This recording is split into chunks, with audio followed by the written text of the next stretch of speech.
வர்றவங்க போகிறவங்களாம் அடிச்சுக்கிட்டே இருக்கிறாங்க. இந்த கிரி படத்தில் ஒரு காமெடி இருக்குது தெரியுமா? அங்கே மூத்திர சந்தில் ஒருத்தன் இருந்தான், அப்புறம் அந்த சந்தில் ஒருத்தன் இருந்தான், கடைசியாக ஒருத்தன் சொன்னான் இவன் எவ்வளோ அடித்தாலும் தாங்குறான்டா அப்படிங்கிற மாதிரி கவுஹாத்தியில் 2 நாள் வர்றவங்க போகிறவங்களாம் அடிக்கிறாங்க. இஷ்டத்துக்கு 100 பால் 150 பால் பார்ட்னர்ஷிப் போடுறாங்க. சேனரன் முத்துசாமி 100, மார்க்கோ ஆன்சன் அடித்த ஒவ்வொரு அடியும் வந்து ஃபேன்ஸுக்கும் வலிச்சுது, பிளேயர்ஸுக்கும் வலிச்சுது. இப்போ நீங்கள் ஞாயிற்றுக்கிழமை வேறையா 40,000 பேர் பார்க்க வேண்டிய இடத்துல வந்து ஒரு 25,000 கவுஹாத்தி க்ரௌடு வந்திருந்தது. ஆனால் அவங்களெல்லாம் வந்து விக்கெட் எடுத்து இந்தியா அணிக்கு பேட்டிங் பண்ணி ஏதாவது இப்படி ஏதாவது நடக்கும்னு பார்க்கும்போது இன்றைக்கி நடக்கவே விடலை சவுத் ஆஃப்ரிக்கா. மொத்தம் 6 செஷன் முடிஞ்சிருக்குது. 6ல் 5 செஷன் வந்து சவுத் ஆஃப்ரிக்கா வின் பண்ணியிருக்கிறாங்க. இன்னும் வந்து பார்த்திங்க அப்படின்னா 9 செஷன் இருக்குது. இந்த 9 செஷனில் இந்தியா எத்தனை வின் பண்ணுவாங்க, எத்தனை வின் பண்ணால் அந்த டெஸ்ட் மேட்ச்சை வின் பண்ணுவாங்க, இந்த டெஸ்ட் சீரீஸ் 2-0ன்னு போதா, இல்லை 1-0ன்னு போதா, இல்லை 1-1ன்னு போதா, அதாவது சவுத் ஆஃப்ரிக்கா இந்த சீரீஸை ஜெயிக்கிற நிலமையில் இருக்குதா, இந்த டெஸ்ட் மேட்சையும் சவுத் ஆஃப்ரிக்கா ஜெயிப்பாங்களா இல்லை ட்ரா பண்ணுவாங்களா, இந்தியா என்ன பண்ணுவாங்கன்னு நிறைய விஷயத்தை வந்து பேச போகிறோம். 2வது நாள் ரொம்ப முக்கியமான நாள்னு சொல்லியிருந்தேன். இப்போது அந்த இடத்துல தான் வந்து நின்றுட்டுருக்கணும். சேனலுக்கு புதுசாக வந்திருக்கீங்கன்னா மறக்காமல் சப்ஸ்கிரைப் பண்ணுங்கள். அப்புறம் கிரிக்கானந்தா வீலாக் அப்லோட் பண்ணியிருக்கிறேன். ரெகுலராக வந்துக்கிட்டு இருக்குது, பாருங்கள். கவுஹாத்தி வீலாக் ஆரம்பிச்சிருச்சு, கண்டிப்பாக நல்லாயிருக்கும். அதை பார்த்துட்டு சூப்பர் தேங்க்ஸ் மூலம் உங்களால் முடிஞ்ச உதவி பண்ணுங்கள், சப்ஸ்கிரைபும் பண்ணுங்கள். இப்போ நம்ம ரிவ்யூக்குள்ளே போகலாம். ஓவருக்கு 6 பால் தான், ஆனால் நோ பால் போட்டால் 7 பால் போடு. ஐபிஎல் பப்பியா ஜெனியல் லேடிஸ் அண்ட் ஜென்டில்மேன், இந்த ஐசிசி வேர்ல்டு டெஸ்ட் சாம்பியன்ஷிப் 2027 பராசக்தியில் south Africa tour of India 2025 கவுஹாத்தியில் நடந்துட்டு இருக்கக்கூடிய India versus south Africa second test மேட்சோட டே 2வோட analysis and review and day 3வோட ப்ரீ அனாலிசிஸ் பார்க்க வந்திருக்கிறீங்க. அப்புறம் இன்னொன்று ஆஷஸ் ரிவ்யூ எல்லோரும் கேட்டுக்கிட்டு இருக்கிறீங்க. நான் கவுஹாத்தியில் இருந்துக்கிட்டு இருக்கிறேன். இப்போ கவுஹாத்தியில் நான் இருக்கிற அந்த டார்மெண்ட்டில் என்னால் இந்த ஒரு ஷூட்டே கொஞ்சம் அமைதியாக இருக்கீங்களா, அமைதியாக இருங்க அப்படின்னு அவங்கக்கிட்ட ரெக்வஸ்ட் பண்ணி நான் ஷூட் பண்ணிக்கிட்டு இருக்கிறேன். அப்படிங்கும்போது இன்னொரு ஷூட்டு இன்னும் T20 வேர்ல்டு கப்போட ஷெடியூல் வரப்போகுது. அதுக்கு நான் இங்கே எப்படி ஷூட் பண்ண போகிறேன்னு தெரில. ஏன்னா டிஸ்டர்பன்ஸ்லாம் இருக்கும். இதுக்கடையில் நான் ஒரு 10-15 நிமிஷம் எப்படியோ டிஸ்டர்பன்ஸ் இல்லாமல் மனசில் பக்குன்னு சொல்லிட்டு ஷூட் பண்ணிக்கிட்டு இருக்கிறேன். ஸோ ஆஷஸ் ரிவ்யூவாக வீட்டுக்கு போகிறேன். வீட்டுக்கு போனதுக்கப்புறம் ஆஷஸ் என்னவோ ஒன்றுவோ நான் உங்களுக்கு நான் கொடுக்குறேன். நிறைய விஷயம் பேச வேண்டியது இருக்குது உங்ககிட்ட. ஆஷஸ் ரிவ்யூ கேட்குறவங்களுக்கு கிரிக்கானந்தா மன்னிப்பு கேட்டுக்கிறேன், புரியுதுங்களா? சரி, கவுஹாத்திக்கு வந்திருக்கிறேன், கவுஹாத்தி வேலையை பார்க்குறேன், கவுஹாத்தி விழாக்கெல்லாம் பாருங்கன்னு நான் உங்ககிட்ட தாழ்மையோட கேட்டுக்கிறேன். சரிங்க, இப்போது கவுஹாத்தி டே 2 சேனரன் முத்துசாமி 100, மார்க்கோ ஆன்சன் 100 மிஸ் பண்ணார், கெயில்னியே 50 மிஸ் பண்ணார். பின்னாடி ஒரு பார்ட்னர்ஷிப்லாம் ஒன்று போட்டாங்க, அது நடந்துச்சு. சவுத் ஆஃப்ரிக்கா ஆல்மோஸ்ட்டு 6 செஷனில் 5 செஷன் அவங்க தான் வின் பண்ணியிருக்கிறாங்க. இன்றைய நாள்லேயும் ஏதாவது ஷேர்டான்னு பார்த்தீங்கன்னா இது ஷேர்டு கிடையாது. ஏன்னா ஃபஸ்ட்டு செஷனில் விக்கெட் கிடையாது, செகண்ட் செஷனில் ஒரே ஒரு விக்கெட், அது கெயில்னியோட விக்கெட்டு. 3வது செஷனில் தான் மீதி இருக்கக்கூடிய அந்த 3 விக்கெட்டும் விழுந்துச்சு.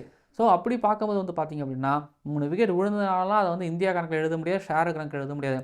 2வது நாள் சவுத் ஆஃப்ரிக்காவோட நாள். ஸோ டே 1 டே 2 கிட்டத்தட்ட 6 செஷன்லையும் சவுத் ஆஃப்ரிக்கா பொறுத்த வரைக்கும் கிளியராக ஒரு விஷயத்தை புரிஞ்சுக்கிட்டாங்க. இன்னொன்று அவங்களுக்கு அந்த ப்ரெஷருமே கிடையாது. ஏன்னா ஆல்ரெடி ஒரு மேட்ச்சை வின் பண்ணியாச்சு. இந்த டெஸ்ட் மேட்ச்சே வந்து நம்ம ட்ரா பண்ணால் கூட பிரச்சனை கிடையாது. ஆனால் அவங்க ட்ராவை நோக்கி போகல, அவங்களும் வின்னுக்காக தான் போகிறாங்க.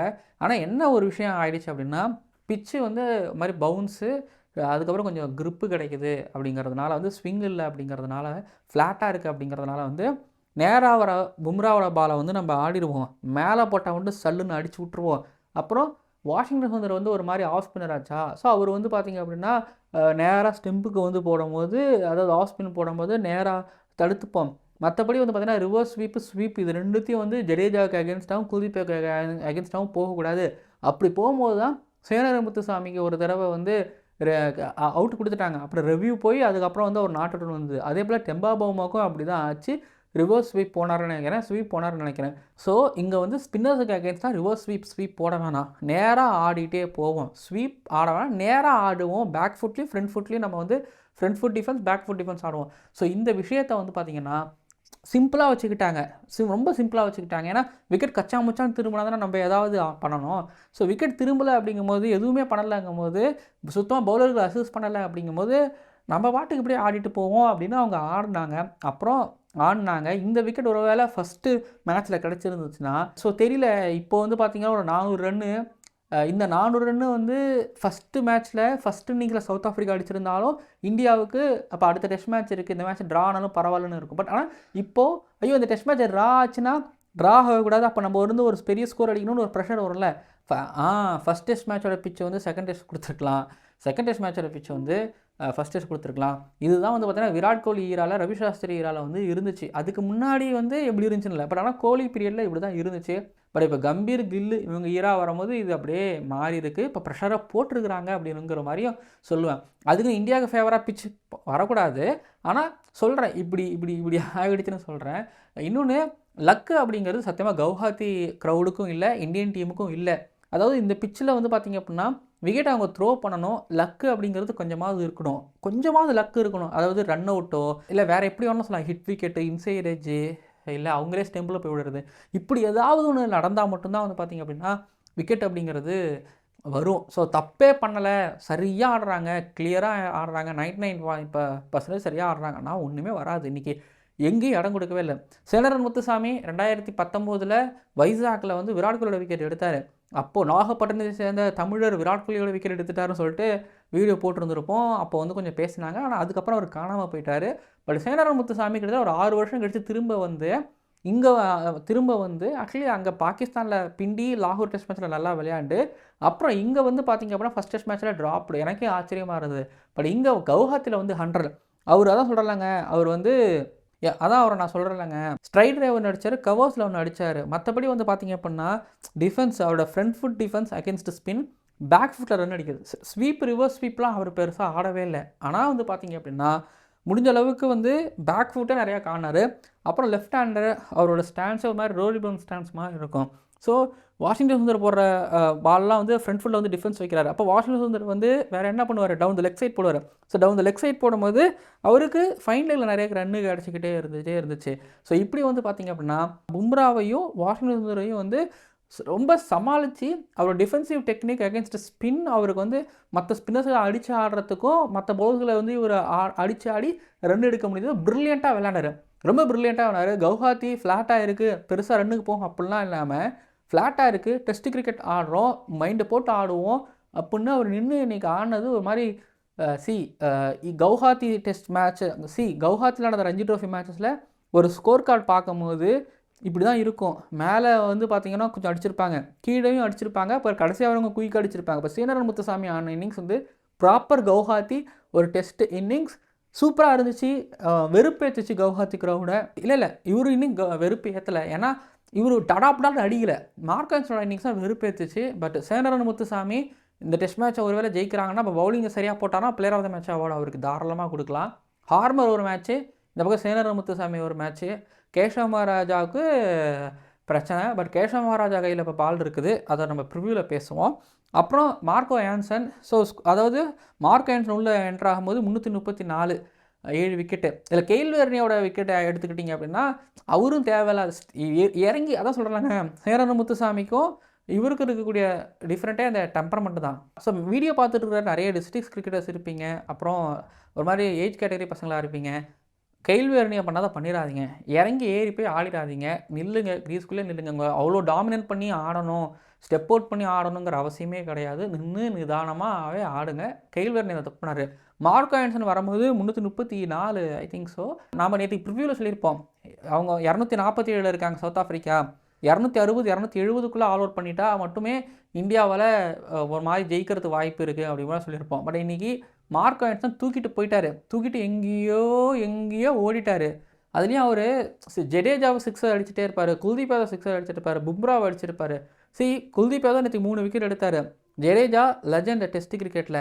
ஸோ இவங்க 2 பேருமே, அதாவது டெஸ்ட்டில் ஒருத்தர் நல்லா ஆடிட்டு இருக்கிறாரு, ப்ளஸ் கிட்டத்தட்ட லெஜெண்டாக இருக்கிற ஒருத்தவரை 2 பேரையும் 6 அடிக்கும் போது என்ன பண்ண முடியும் சொல்லுங்கள். அப்புறம் சிராஜ் அவருக்கு வந்து எப்படின்னா ஃபீல் செட்டு லாங் வச்சுருந்தார். அதுக்கப்புறம் வந்து டிமிடு விக்கெட்டு, ஸ்கொயர் லெக்கு, ஃபைன் லெக்குன்னு வச்சு போடும்போது ஷார்ட் பால் போகிறாரு, ஷார்ட் பாலையும் தூக்கி அடிக்கிறாரு.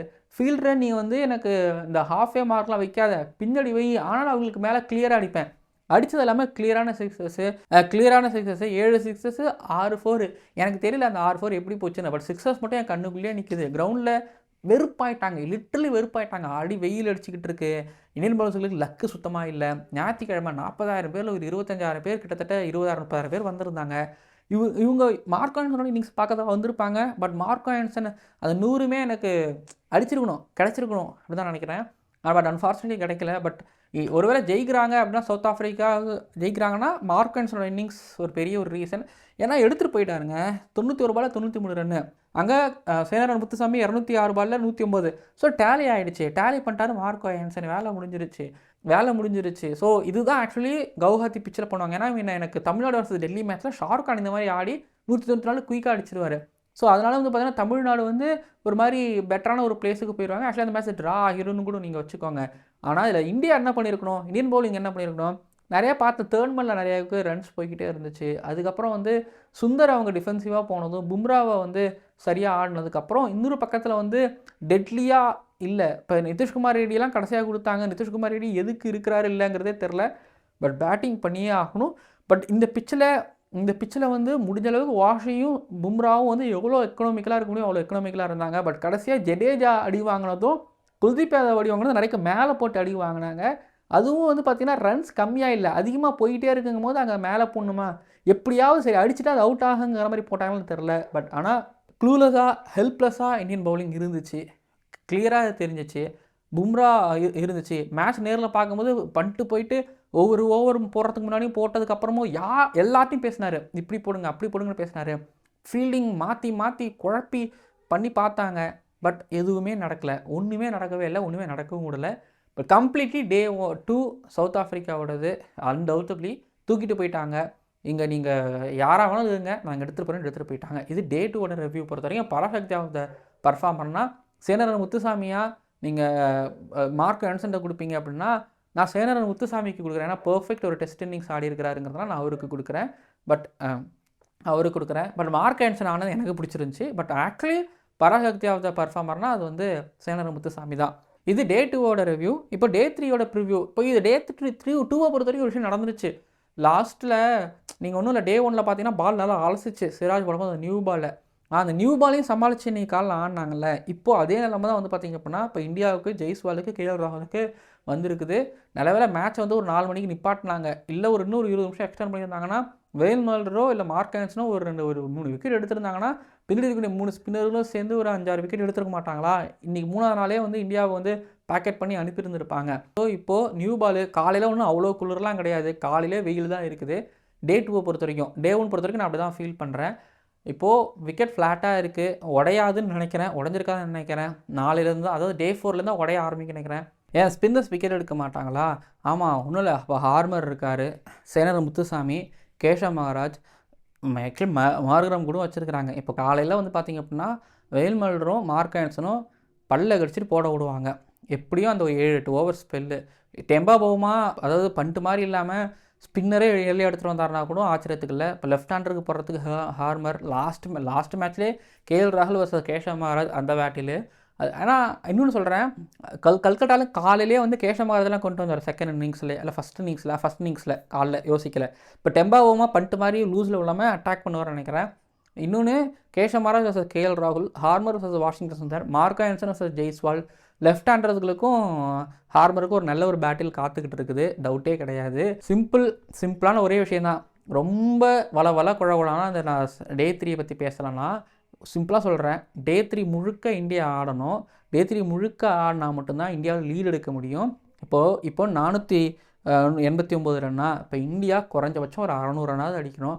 அப்போது டே 4 மதியம் வரைக்குமாவது இந்தியா ஆடி அப்புறம் விக்கெட் திரும்பும்போது இல்லைன்னா டே 3லே எவ்வளோக்கு அடிக்க முடியுமோ, அதாவது பழைய புது பால் வர்றதுக்குள்ளே அதாவது சாயங்காலம் அந்த 3 மணிக்குள்ளே எவ்வளோக்கு அடிக்க முடியுமோ அடித்து எடுத்துகிட்டு போனால் அதான் உண்டு. பட் ஒவ்வொரு பாலுமே கத்தி மேலே நடக்கிற மாதிரி தான். நான் மகாராஜ், ஹார்மர், அப்புறம் சேனரன் முத்துசாமி 3 பேரும் பிண்டி லாகூரில் நல்லா பண்ணாங்க. முக்கியமாக பிண்டி டெஸ்ட் மேட்ச் ஜெயிக்கிறதுக்கு இவங்கெல்லாம் காரணம். எங்கே பாருங்கள், அவ்வளோ சாதாரணமாக இருக்க போகிறது கிடையாதுங்க. பண்ட்டு வந்து முன்ன கச்சா முச்சா நடிப்பார்ல, அப்படியும் முடியாது. ஜெய்ஸ்வாலும் கச்சா முச்சா நடிப்பார்ல, அப்படியும் முடியாது.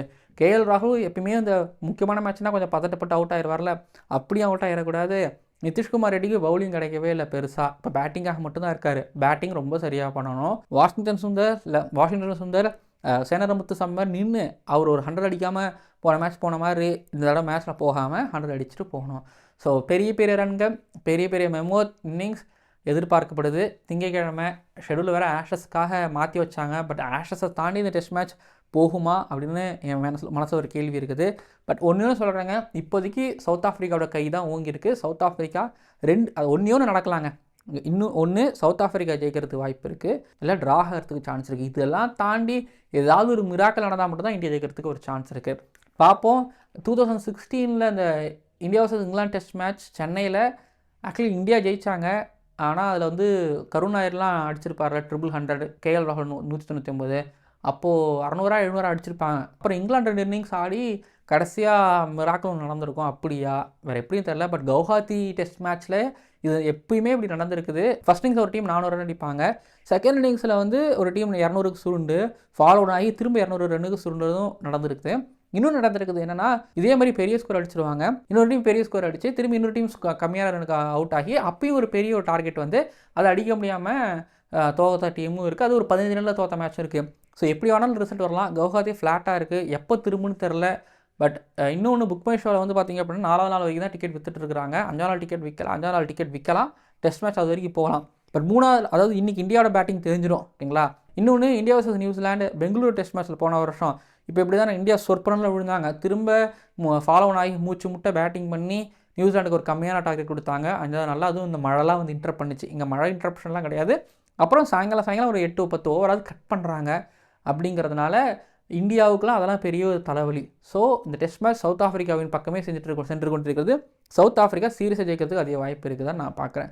ஸோ பார்ப்போம் என்ன நடக்கும்னு சொல்லிட்டு. சரிங்க, நீங்கள் என்ன நினைக்கிறீங்க கீழே வந்து கமெண்ட் பண்ணுங்கள். வீடியோ பிடிச்சிருந்துச்சுன்னா மறக்காமல் சப்ஸ்கிரைப் பண்ணுங்கள். நான் ஆஷஸ் பற்றி பேசிட்டேன், என்ன மறக்காமல் சப்ஸ்கிரைப் பண்ணுங்கள். அப்புறம் சூப்பர் தேங்க்ஸ் பண்ணால் உங்களால் முடிஞ்ச உதவி செய்யுங்க. பார்க்கலாம் அடுத்த வீடியோக்களில். ஏதாவது வரலாறை மாற்றிக்கிட்டு எழுதுவாங்களா? ஏன்னா இந்தியாவோட பேட்டிங் தானே பிரச்சனையாகவே இருக்குது. போன மேட்ச்சில் 124 அடிக்க முடியாமல் அவுட் ஆனாங்க. இதுக்கு நியூசிலாண்டுக்கு அகேன்ஸ்டாகவும் இந்த மாதிரி பேட்டிங்கில் சொதப்பினால தான் இந்தியாவே சொதப்பி தோற்றுக்கிட்டு இருக்காங்க. கடந்த 4 வருஷத்தில் இந்தியாக்கிட்ட பேட்டிங் பெருசாகவே இல்லை. ரோஹித் டெஸ்ட்டில் ஆடுவார், அப்புறம் கோவிடுக்கு முன்னாடி நல்லா ஆடிட்டு இருந்தார், அதுக்கப்புறம் அப்படியே இப்போ புஷ் ஆகிட்டார். ரோஹித்தும் அடிக்கிறத விட்டோன்னே டீமே அப்படி புஷ் ஆகி பண்ணிட்டு அப்புறம் லோவர் மிடில் ஆடக்கூடிய பேட்டர்ஸ் ஆடுவாங்க. அதை ஜடேஜாவும் ரிஷப் பண்ணிட்டு ஆடி, அப்புறம் கேஎல் ராகுல் கொஞ்சம் ஆடி, ஜெய்ஸ்வால் ஆடி, இப்படின்னு அப்பப்போ யாராவது ஒருத்தவங்க ஆடி கரை சேர்த்துட்டு இருந்தாங்க. பட் இப்போது இந்த ஆடினவங்க எல்லாம் இருக்காங்க. சொல்கிறேன், ஜெய்ஸ்வால் ஆல்ரெடி 200 அடித்தார். அந்த இங்கிலாந்து கூட அடித்த அந்த அடி திரும்ப அகைன் பண்ணுவாரா? கேஎல் ராகுல் ஓவர்சீஸ் நல்லா ஆடி இருக்காரு. இப்போ இந்தியாவுக்குன்னு வரும்போது எப்படி பண்ணிட்டு வந்து எப்போவுமே ஒரு மாதிரி ஆடிட்டு இருப்பேன், நல்லா ஆடுவார். ஜடேஜா ராஜ்கோட்டில் ஹிட்மேன் கூட சேர்ந்து ஆடின அந்த டெஸ்ட் இங்கிலாண்டுக்கு அகேன்ஸ்ட், அது ஞாபகம் இருக்குது. ஸோ இதில் இருக்கிறவங்க எல்லாருமே 100 அடித்தவங்க, எல்லாரும் நல்லா விளாடுவாங்க. பட் என்னவோ தெரில, லாஸ்ட் ஃபியூ இயர்ஸாக அந்த பேட்டிங் பர்ஃபார்மன்ஸ் மாதிரி லேக்கிங்காக இருக்குது. அதுக்கு எல்லாத்தையும் முற்றுப்புள்ளி வைக்கிற மாதிரி இப்போது ஆடி காமிப்பாங்களா பார்ப்போம். பட் இன்னொன்று சவுத் ஆஃப்ரிக்கா பாகிஸ்தான் இந்த டூர் முடித்ததுனால, பாகிஸ்தானில் அந்த டூர் போனதுனால இப்போ பாருங்கள், இந்தியா கிட்ட வந்து அவங்களால ஒரு டெஸ்ட் சீரிஸ் வின் பண்ணுற அளவுக்கு அவங்களுக்கு ஒரு பலம் கிடச்சிருக்கு. பார்ப்போம் இந்தியா பேட்டிங் அந்த விமர்சனங்களுக்கெல்லாம் ஏதாவது பதிலடி கொடுக்குமான்னு சொல்லிட்டு. பதிலடி கொடுக்கறத தாண்டி டெஸ்ட் மேட்ச் ஜெயிக்கிறதுக்காக ஆடணும்.